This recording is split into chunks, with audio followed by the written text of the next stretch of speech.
Hello students, good morning to all. Last video lecture में आपने strong acid strong base की pH find out करना आप लोगों ने अच्छी तरह से सीखा। आज के इस लेक्चर में मैं weak acid and weak base की पीएच कैसे आप फाइंड आउट करोगे उसके बारे में मैं डिस्कस करूँगा। तो हेडिंग डाल दीजिए, calculation of pH of weak acid and weak base. Put the heading your calculation of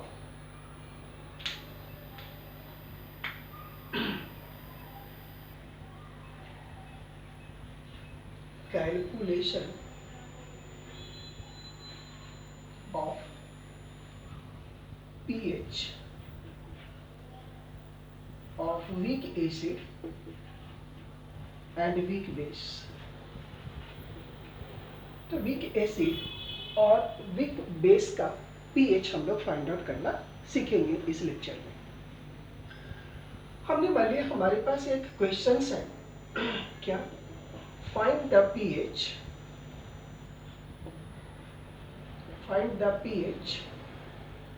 of 10 to the power minus 3 M CS3 COOH। या इसका हमें पीएच निकालनी है वीक एसिड का।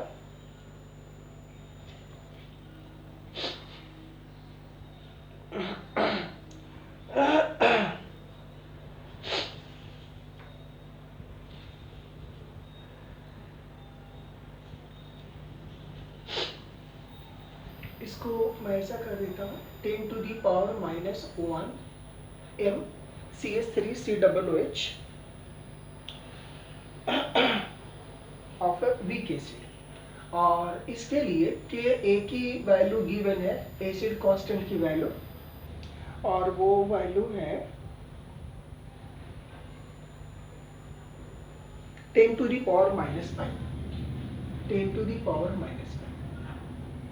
ठीक है, हमने एक क्वेश्चन लिया, CH3COOH की पीएच निकालनी है। इसकी concentration 10 to the power minus 1 है और इसके लिए Ka का value 10 to the power minus 5 given है और इसके लिए हमें पीएच निकालना है।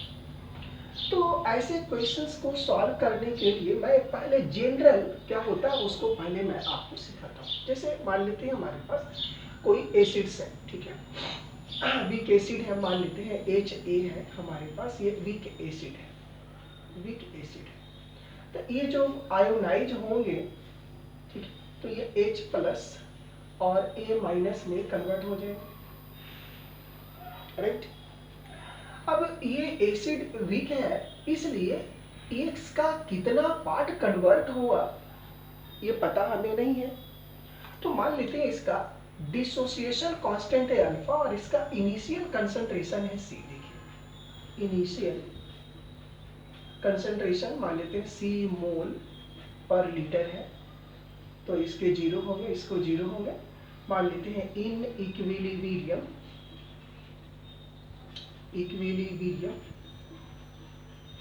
इसका x जो है इसका अल्फा डिसोसिएट हो गया, तो यहाँ बचा कितना C माइनस C अल्फा, इसका बना कितना C अल्फा, इसका कितना मिला C अल्फा। तो therefore Ka for this acid equal to कितने हो जाएंगे, हाइड्रोजन आयन कंसंट्रेशन देना A minus divided by HA का मोलर कंसंट्रेशन, इन सभी की वैल्यू सब्स्टिट्यूट कीजिए, C alpha divided by C common ले लीजिए, 1 माइनस अल्फा, यहाँ C कैंसिल कर लीजिए। तो therefore Ka equal to C alpha square divided by 1 minus alpha.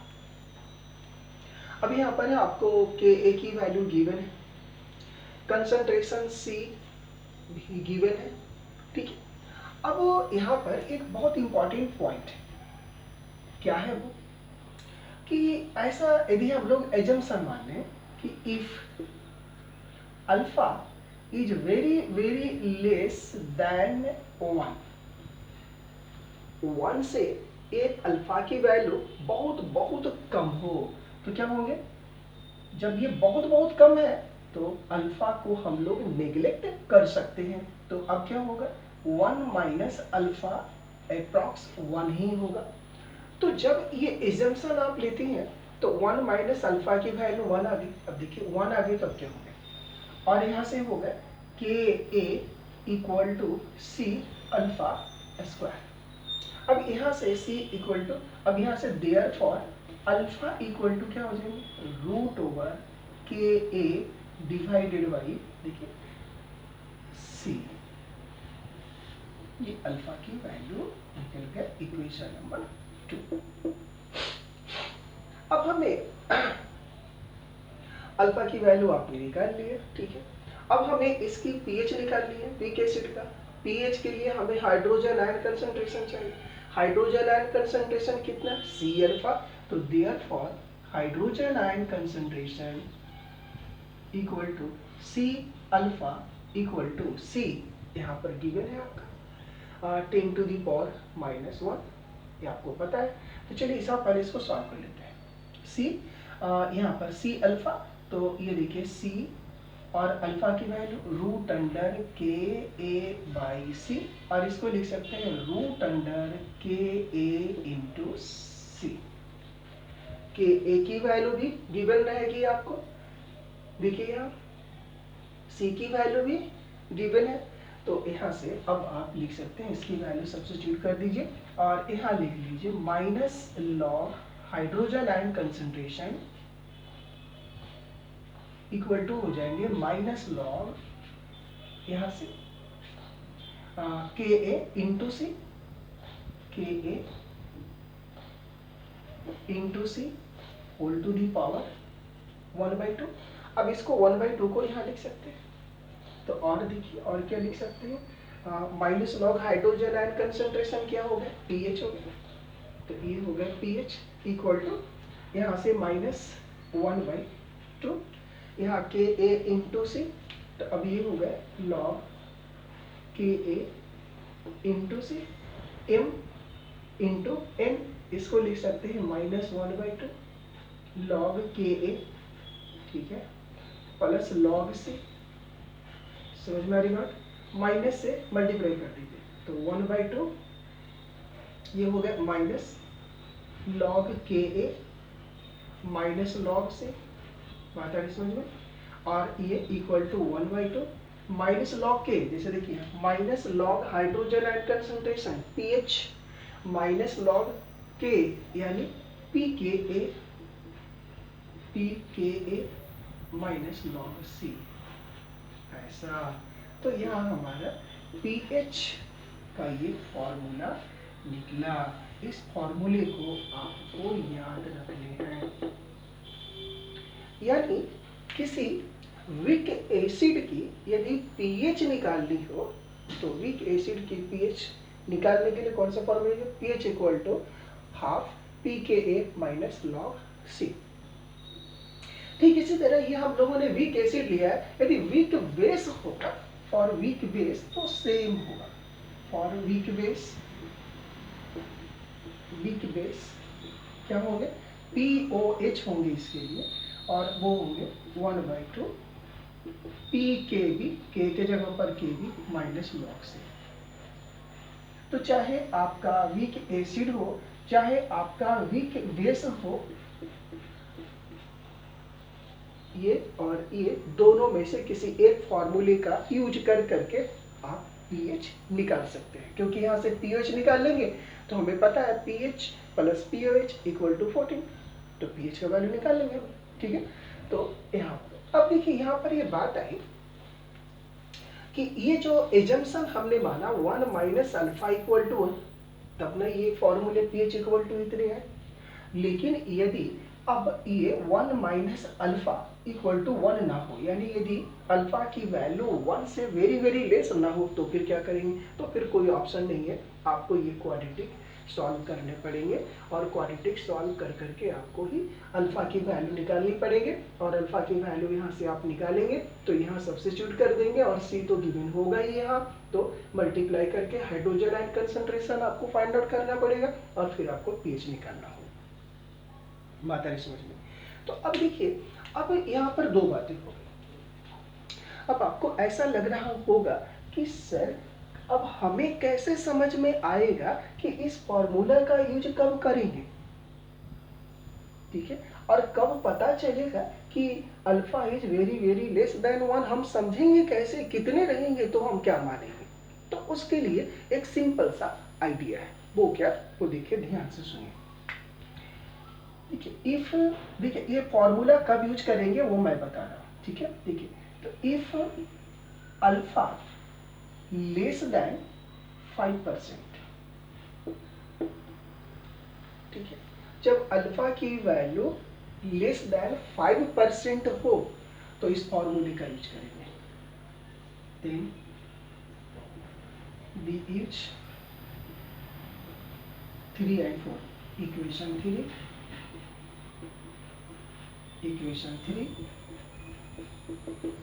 and 4 दोनों इक्वेशन का यूज कर सकते हैं। और जब अल्फा की वैल्यू 5 से लेस देन नहीं हो, ग्रेटर हो जाए, तो फिर हम लोग क्या करेंगे कि तब फिर हम लोग क्या करेंगे, यहाँ से फिर इसको 1 माइनस अल्फा जो हम लोगों ने लिया assumption 1 minus alpha equal to 1, ये नहीं होगा, फिर हमें क्वाड्रेटिक सॉल्व करना होगा, तो ये यूज करेंगे और ऐसा हो जाए इफ अल्फा ग्रेटर देन 5%, ठीक है, therefore 1 minus alpha is not equal to 1, ऐसा नहीं होगा, ठीक है। और जब नहीं होगा तो यहाँ से आपको ऐसा लिखना पड़ेगा K a equal to C alpha square divided by 1 minus alpha. अब इसको सॉल्व करने पड़ेंगे, के की वैल्यू गिवन होगी आपको 10 टू द पावर -5 है, फिर ये सी की भी वैल्यू मालूम है, तो यहाँ से अल्फा की वैल्यू आपको सॉल्व करके अल्फा की वैल्यू फाइंड आउट करनी पड़ेगी, फिर उसके बाद आप सी अल्फा आप यहाँ निकालेंगे और उसके बाद सी अल्फा क्या, that is equal to hydrogen ion concentration, और फिर आप लॉग लगा करके फिर इसके पीएच निकालेंगे। बता रही समझ में? मैं इसको फिर से एक बार मैं आपको बता रहा हूँ, यदि विथ एसिड विथ बेस का हमें पीएच निकालना हो तो सबसे पहले आप ये देखेंगे कि इस फॉर्मूले, इन दोनों फॉर्मूले में से किसी एक का यूज कर लेंगे। यदि एसिड है तो ये फॉर्मूला, यदि वीक बेस है तो इस फॉर्मूले का यूज कर लेंगे। लेकिन ये फॉर्मूले तब ही और तब केवल आप यूज करेंगे जबकि अल्फा का वैल्यू लेस देन 5% हो। जब अल्फा की वैल्यू लेस देन 5% नहीं हो, उससे ग्रेटर हो, तो उस सिचुएशन में हम लोग को ये क्वाड्रेटिक इक्वेशन सॉल्व करने पड़ेंगे और सॉल्व करके अल्फा की वैल्यू निकालनी होगी, दूसरा कोई रास्ता नहीं है। लेकिन 90% केस में आपको यही क्वेश्चंस दिए जाएंगे, ठीक है। तो चलिए अब हम लोग कुछ क्वेश्चंस करते हैं। जैसे मैंने एक यहाँ क्वेश्चंस लिख रखा, find the pH of 10 to the power -1 MCH3OH, और जिसके लिए K की वैल्यू गिवन है 10 टू द पावर -5। तो सबसे पहले ये आप चेक कर लीजिए क्या है, वीक एसिड है, हाँ है, नो डाउट। तो ये जब वीक एसिड है तो इसके लिए आपका फॉर्मूला भी आपने निकाला था पीएच निकालने के लिए, ये फॉर्मूला यूज करेंगे 1/2, ठीक है। इसके लिए जो फॉर्मूले यूज होंगे 1/2 पीके माइनस लॉग सी, यदि पी और एच हो तो 1/2 पीके भी माइनस लॉग सी, ये हम लोग यूज करेंगे। लेकिन अब यहाँ पर आपको ये देखना है कि ये फॉर्मूले तो तभी यूज होंगे ना भाई जब अल्फा की जो वैल्यू है वो लेस देन 5%। तो पहले क्या करेंगे, इस अल्फा की वैल्यू को चेक कर लेंगे, नहीं तो फिर दिक्कत वाली बात हो जाएगी, फिर बाद में पछताना पड़ेगा। मान लेते हैं अल्फा की वैल्यू फिर क्वाड्रेटिक आ गए तो फिर उसको फिर से वहां से फिर आपको रिटर्न फिर वहीं जाना होगा, इसलिए पहले चेक कर लीजिए। चलिए तो पहले अल्फा की वैल्यू निकालते हैं। तो देखिए सिंस अल्फा इक्वल टू √के ए बाई सी। के ए कितनी है देखिए 10 टू दी पावर -5 और ये कितने हैं 10 टू दी पावर -1। इसको कैंसिल कर लेंगे, यहाँ कितने आ गए 4, तो ये कितने बच गए 10 टू दी पावर ये 4 थी ना, तो ये 10 टू दी पावर 2 आ जाएंगे। देखिए 10 टू दी पावर 2। अब यहाँ पर क्या आएगा -2, 10 टू दी पावर -2 आएगी। अब 10 टू दी पावर -2 का मतलब क्या हो गया देखिए 1/100 और 1/100 का मतलब कितने हो गए 1%। अब देखिए तो अल्फा की वैल्यू क्या 5% से कम है, हाँ है, तो बस धड़ल्ले से ये फॉर्मूले को यूज कर दीजिए। तब यहाँ लिख दीजिए therefore pH equal to simple 1/2 pKa, ठीक है पीकेए। तो यहाँ से के की वैल्यू कितनी है 10 टू दी पावर -5, तो पीके जैसे pH equal to minus log hydrogen ion concentration, तो यहाँ क्या हो जाएगा minus log 10 to the power -5, ठीक है, माइनस लॉग सी कितने 10 टू दी पावर -1 और इसको ले कितने हो गए 1/2, ये कितने हो गए 5, ये कितने हो गए +1, देख रहे हैं ना ये वहाँ आ गए, ये +1 हो गया ना, ये माइनस माइनस से ये प्लस हो गया, इक्वल टू कितने हो गए 6/2 यानी 3। इसके पीएच कितने हो जाएंगे 3 हो जाएंगे। बात क्लियर है।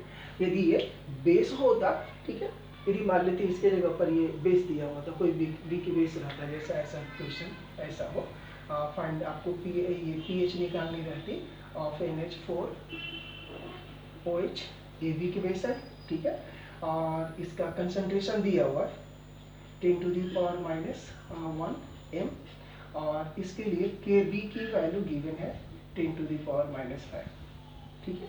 तो देखिए इसके लिए देयरफॉर POH निकालना पड़ता है आपको, तो POH इक्वल टू 1/2, ठीक है, और यहाँ से PKB तो माइनस लॉग ये minus log 10 to the power -5 KB और ये माइनस लॉग C और C की वैल्यू 10 टू दी पावर -1, इसको सॉल्व कीजिए 1/2, ये कितने हो गए 5, यहाँ कितने हो गए +1 इक्वल टू कितने हो गए 3, ठीक है, 6 और 2 3 हो गए। आपने तो पीएच निकालना था, therefore pH since pH and pOH equal to 14, ठीक है, देयरफॉर पीएच इक्वल टू 14 में से 3 माइनस कर दीजिए 11। तो इस तरह से हम लोग क्या कर सकते हैं कि किसी भी स्ट्रॉन्ग एसिड, स्ट्रॉन्ग ये वीक एसिड और वीक बेस का पीएच आप आसानी से निकाल सकते हैं। केवल आपको ये चेक कर लेना है कि जो अल्फा की वैल्यू है, यानी जो अल्फा की जो वैल्यू है, डिग्री ऑफ डिसोसिएशन की जो वैल्यू है वो लेस देन 5% है या ग्रेटर देन 5% है। लेकिन आपका 90% केस में जो आप लोगों को प्रॉब्लम दिया जाएगा और खासकर मेडिकल के बच्चों के लिए तो यही आएगा, इससे ज़्यादा ही आएगा। इंजीनियरिंग वाले बच्चों को शायद आ सकता है, क्वालिटी उनको सॉल्व करना पड़ सकता है, लेकिन रेयर है, ठीक है। तो आप इससे सावधान रहेंगे और इसको भी सॉल्व करने की हिम्मत बना करके रखेंगे। क्वाड्रेटिक इक्वेशंस तो सॉल्व करना आता ही होगा, आप लोगों ने पढ़ा ही होगा 9th क्लास में और शायद 11-12 में भी आप पढ़े होंगे। तो क्वाड्रेटिक इक्वेशन कभी कभी सॉल्व करना पड़ सकता है, तो इससे इनकार नहीं किया जा सकता है, ठीक है। तो नेक्स्ट अब हम लोग सीखते हैं कुछ, और मैं नेक्स्ट अब हम लोग सीखते हैं, हम लोगों ने सीखा कि स्ट्रॉन्ग एसिड, स्ट्रॉन्ग बेस, ठीक है, राइट। नेक्स्ट हम लोगों ने सीखा वीक एसिड, वीक बेस का पीएच आप कैसे फाइंड आउट करोगे, ये आपने सीखा। अब हम लोग सीखते हैं कि यदि हमें दो एसिड का मिक्सचर मिल जाए, दो एसिड मिल जाए, दोनों को मिक्स कर दें, तो उनका पीएच कैसे हम लोग निकालेंगे, ठीक है। एक एसिड और एक बेस मिल जाए तो फिर उनका पीएच हम लोग कैसे निकालेंगे। तो इस तरह की प्रॉब्लम यदि हमें मिल जाए तो उसको कैसे सॉल्व करेंगे, उसको अब हम लोग सीखते हैं। तब हम लोग लिखेंगे पीएच कैलकुलेशन ऑफ मिक्सचर,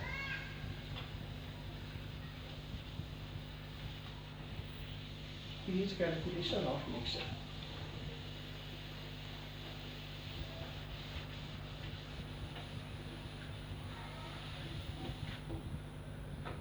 जैसे अब देखिए क्वेश्चन अब कैसे कैसे आपके पास रह सकते हैं उसको देखिए। जैसे आपसे कहा जाए कि आपके पास 100 ml, देखिए फर्स्ट क्वेश्चन प्रॉब्लम 100 ml, ठीक है, 0.1 m HCl solution is diluted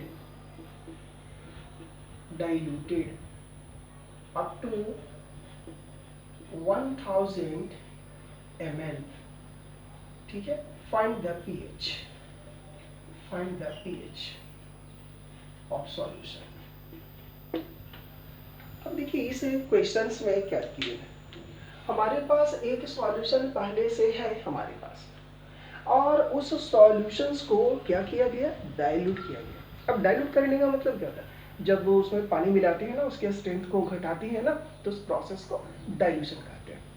तो इसे हम लोग क्या किए, डाइल्यूट किए, कितना तक, 1000 ml तक। अभी इसमें डाइल्यूट करने किया गया, क्या मिलाया गया उसको मैं लिख देता हूँ, डाइल्यूटेड विथ वाटर, ठीक है। और इसकी जो वॉल्यूम है वो 1000 ml बना दी गई। तो आप उसमें वाटर को ऐड कर रहे हैं तो उसकी तो स्ट्रेंथ घटेगी ना, तो जब उसका वॉल्यूम 1000 ml बना दिया तो आप उसकी स्ट्रेंथ कितनी होगी, ये हमें फाइंड आउट करना है। अब स्ट्रेंथ मिल गया तो फिर पीएच हमें फाइंड आउट करना पड़ेगा, ठीक है। तो चलिए हम लोग पहले सीखते हैं कैसे इसको निकालते हैं। तो नेक्स्ट आप देखिए, सबसे पहले यदि कहीं कोई भी ऐसे क्वेश्चंस हो कि सॉल्यूशंस आपके पास एक हो और उसको डाइल्यूट किया जाए और बताया जाए कि अब उसका स्ट्रेंथ क्या होगा, ये एसिड भी हो सकते हैं, बेस भी हो सकते हैं, वीक भी हो सकते हैं, स्ट्रॉन्ग भी हो सकते हैं। तो ऐसे जब क्वेश्चंस हो तो उसके लिए फॉर्मूले जो हम लोग यूज करते हैं ये है S1V1 plus S2 sorry equal to S2V2। यहाँ S1 क्या, S1 है, ठीक है, कंसंट्रेशन बिफोर डाइल्यूशन, ये है कंसंट्रेशन यानी strength before dilution,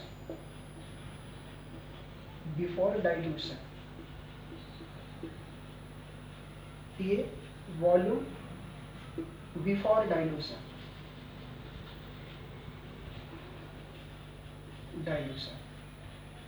S2 strength after dilution,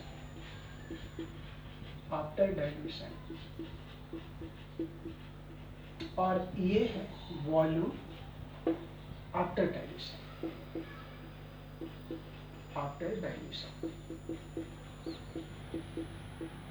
ऐसा। तो हमें ये S1 स्ट्रेंथ देखिए दिया हुआ मोलारिटी में, before dilution 0.1, volume 100 ml, after dilution आपको स्ट्रेंथ पानी निकालना होगा, फिर पीएच निकालेंगे, तो स्ट्रेंथ हमें निकाल लिए, ठीक है। स्ट्रेंथ हमें मोल पर लीटर में ही निकालने हैं पीएच निकालने के लिए। तो S2 और V2 वॉल्यूम कितने बना दिए, 1000, यह भी पता है, यह भी पता है, यह भी पता है, तो S2 हम लोग निकाल सकते हैं, चलिए निकालते हैं।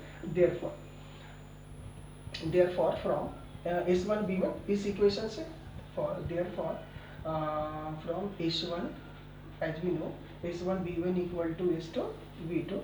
अब यहाँ से देखिए S1 क्या है, 0.1, V1 क्या है 100 multiplied by 100 equal to S2 क्या है, ये तो आपको फाइंड आउट करना है।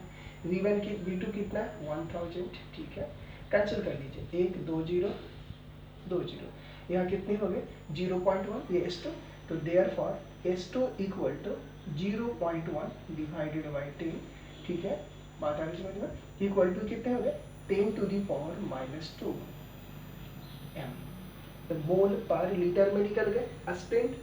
अब आप यहाँ देखिए ये क्या थे 0.1 m एसिड है ना, मोनोबेसिक ही है ना। तो अब देखिए, अब ये जो एसिड का स्ट्रेंथ हो गया वो 10⁻⁻² हो गया।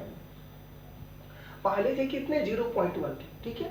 अब ये 10⁻² हो गए। तो अब यहाँ से देख लीजिए, अब हम लोग HCl को देखते हैं। तो HCl को जब आप आयोनाइज करेंगे तो ये H प्लस और Cl माइनस में डिसोसिएट होगा। हमें हाइड्रोजन आयन कंसंट्रेशन चाहिए ना भाई, तो ये HCl है ना, तो ये H प्लस, तो ये इसके देखिए 1 मोल है, तो इसके भी 1 मोल, इसके भी 1 मोल। अब इसके कितने मोल है, 10⁻², तो 10⁻², तो यहाँ कितने मिलेंगे, 10⁻², यहाँ में 10⁻²। हमें निकालना है पीएच, तो पीएच इक्वल टू क्या चाहिए, 10 हाइड्रोजन आयन कंसंट्रेशन, वो कितने, 10⁻²। तो therefore pH minus log hydrogen ion concentration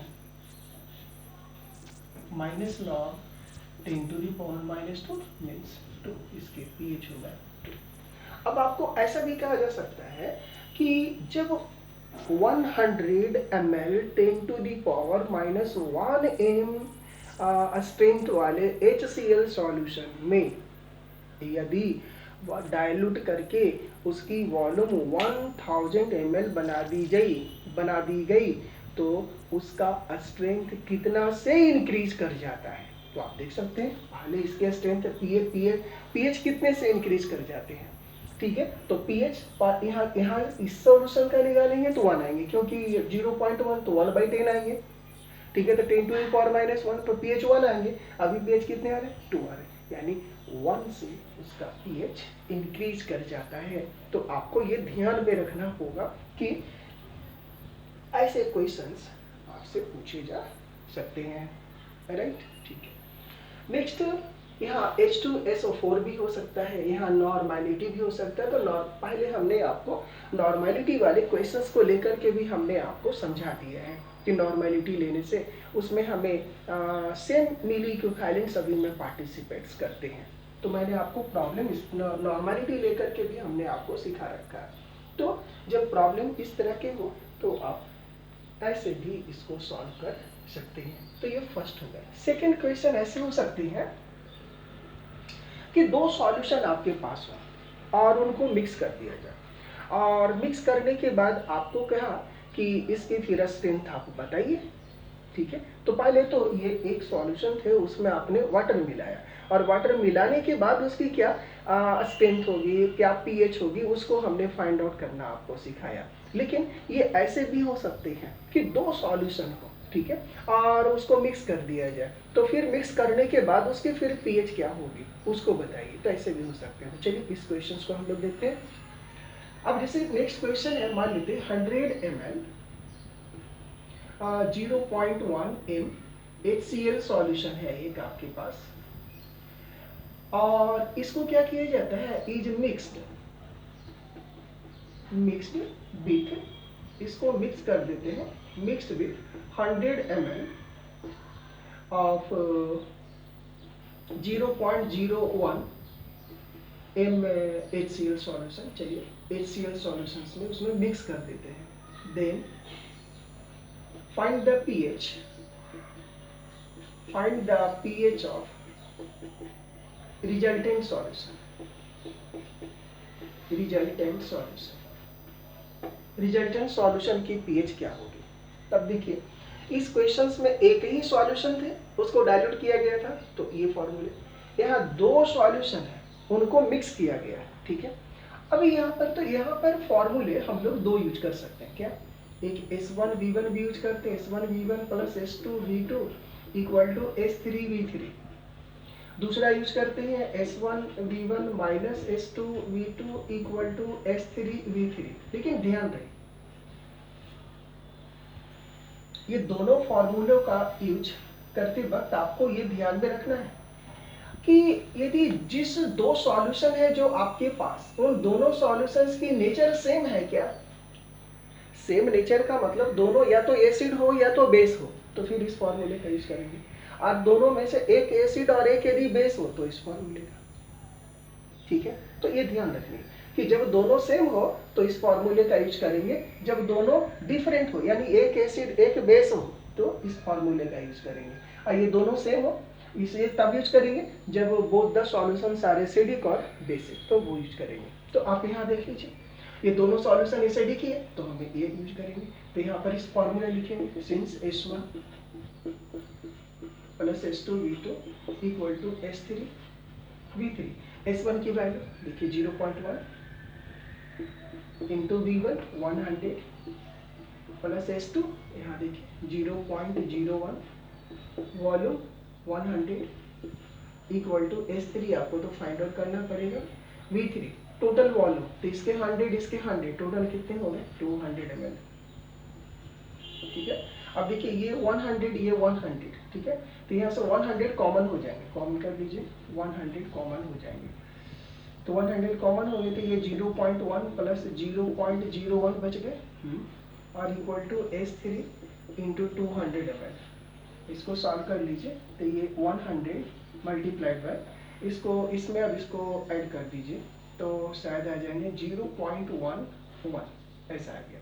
ये 0.01 ऐड करेंगे 0.11 और इक्वल टू S3 इंटू 200। ठीक है, ये 2 से 2 जीरो कैंसिल कर लीजिए तो देयरफॉर S3 इक्वल टू क्या आ जाएगा S3 equal to 0.11 divided by 2 से इसको डिवाइड कीजिए तो 0.05 5 2 जा 10 ठीक है, 0 आ गए और फिर 2 5 जा 10 ऐसे 0.055 m इतने मोलर हो गए इसके अस्टेंट। अब यहाँ से ये जो सॉल्यूशंस था वो तो एसिड था ना, हाँ था, ये हाइड्रोजन आयन कंसंट्रेशन मिल गए। अब ये हाइड्रोजन आयन कंसंट्रेशन यहाँ स्ट्रेंथ इसके निकल गए। जब हाइड्रोजन आयन कंसंट्रेशन मिल गए देयरफॉर हाइड्रोजन आयन कंसंट्रेशन, ठीक है, तो हाइड्रोजन आयन कंसंट्रेशन स्ट्रेंथ उस सॉल्यूशंस के ये होंगे और मोलर में होंगे। ठीक है, तो और यहाँ से हाइड्रोजन आयन कंसंट्रेशन ये हो गया 0.055 m। अब यहाँ से आप pH निकाल सकते हैं, pH equal to minus log hydrogen ion concentration, ये हाइड्रोजन आयन कंसंट्रेशन की इसकी वैल्यू यहाँ रख लीजिए। ठीक है, और इसकी और pH में इसकी वैल्यू जो भी आपको कैलकुलेट करने होंगे उसके वैल्यू आपको गिवन होंगे पहले से क्वेश्चंस में। ठीक है, और उसको वैल्यू यहाँ सब्स्टिट्यूट कर करके फिर आप pH इसको कैलकुलेट कर लेंगे। तो इस तरह से हम लोगों ने सीखा कि वीक एसिड और यदि मिक्सचर हो तो उस एसिड का pH कैसे हम लोग फाइंड आउट कर सकते हैं। तो आज के इस लेक्चर में इतना ही। Thanks to all. हम लोग नेक्स्ट लेक्चर में सीखेंगे, इसी प्रॉब्लम को और मैं कंटिन्यू करूँगा। Very very thanks to all.